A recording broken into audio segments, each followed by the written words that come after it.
Ja, die Brötchen sind jetzt noch ein klitzekleines bisschen zu heiß, um sie mit der fermentierten Himbeermarmelade hier zu probieren. Hallo, herzlich willkommen auf dem Nico Stanizzo-Kanal. Ich freue mich, dich zu sehen. Bis die Brötchen abgekühlt sind, zeige ich dir, wie du die Himbeermarmelade fermentieren kannst. Ja, fangen wir mit dem langweiligsten, aber auch sicher einen sehr wichtigen Part an, der Hygiene. Wir wollen zwar Bakterien züchten, aber die richtigen. Deswegen desinfiziere ich alle Arbeitsgeräte und das Glas, in das wir die Marmelade nachher abfüllen. Nein, Quatsch, die Konfitüre nachher abfüllen. Ich verwende dafür Sterilisationstabletten für Babyflaschen. Das ist wesentlich effektiver als Abkochen. Ich wollte schon im Intro erwähnen, dass wir gefrorene Himbeeren verwenden. Die habe ich über Nacht im Kühlschrank auftauen lassen. Du kannst auch frische verwenden, aber die würde ich lieber so frisch, wie sie sind, essen. Und die sind ehrlich gesagt auch viel zu teuer, um sie so zu verkochen. Denn für die Konfitüre müssen wir die Himbeeren erst einmal kochen. Darum gebe ich die hier in einen Topf. Dazu kommt der Saft von einer Viertelzitrone und 300 Gramm Zucker. Die Himbeeren dann für 15 bis 20 Minuten bei mittlerer Hitze kochen, bis die Flüssigkeit zu einem dünnflüssigen Sirup eingekocht ist. Den Schaum dabei abschöpfen und immer wieder umrühren, um ein Anbrennen zu verhindern.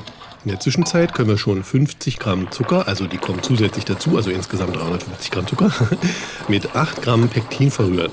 Das verhindert, dass das Pektin verklumpt, wenn wir das in die Himbeeren einrühren. Am besten geht das übrigens immer mit einem Schneebesen. Die Konfitüre dann noch für 1 Minute kochen und dabei ständig umrühren. Den Topf vom Herd nehmen und die Himbeerkonfitüre auf Raumtemperatur abkühlen lassen. Dann können wir schon mal 1 Teelöffel voll jodfreies Salz einrühren. Jodfrei ist insofern wichtig, da Jod Bakterien abtötet. Du kennst ja sicher die Jodtinktur, die man auf Wunden macht, ne? Jetzt können wir unsere Milchsäurebakterien dazugeben, und zwar geben wir 4 Esslöffel Molke dazu. Ganz viel Molke bekommt man, wenn man seinen Quark selber macht. Ansonsten setzt sich Molke natürlich auch auf gekauftem Quark, Joghurt oder Buttermilch ab. Salz und Molke dann verrühren und die Konfitüre in ein Glas abfüllen.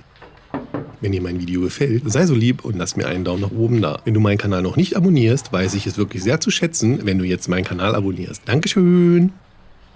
Ich verwende hier einen Fermentierdeckel aus Silikon, um das Glas zu verschließen. Der lässt das Kohlendioxid entweichen, aber keine Luft in das Glas hinein. Den Link zu den Deckeln habe ich mal unten in der Infobox. Du kannst das Glas natürlich auch mit dem Deckel verschließen, der dabei war, musst es dann aber einmal am Tag öffnen, um entstandenes Kohlendioxid abzulassen. Also wir wollen ja nicht, dass das Glas explodiert. Das Glas dann an einen warmen und schattigen Ort stellen und die Konfitüre für 5 bis 7 Tage fermentieren lassen. So, jetzt geht's los. Ich hoffe, dir hat meine kleine Anleitung bis hier soweit gefallen. Du könntest mir zwischendurch schon mal einen Daumen nach oben da lassen, bis ich hier das Brötchen soweit vorbereitet habe. Ich beeile mich auch. So. Gute, kultivierte, fermentierte Butter.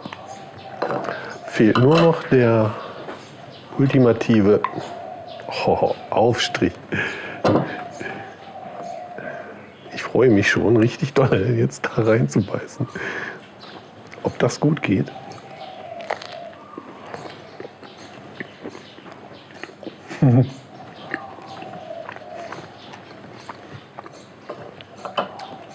Okay, das habe ich nicht erwartet. Das schmeckt so gut. Das ist so lecker und so aromatisch. Diese Säure, das macht schon... Mir läuft das Wasser im Mund zusammen.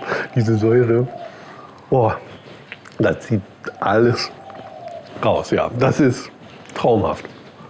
Also ich kann wirklich empfehlen, unbedingt ausprobieren. Fermentierte Himbeermarmelade selber machen hier. Das ist sehr, sehr lecker.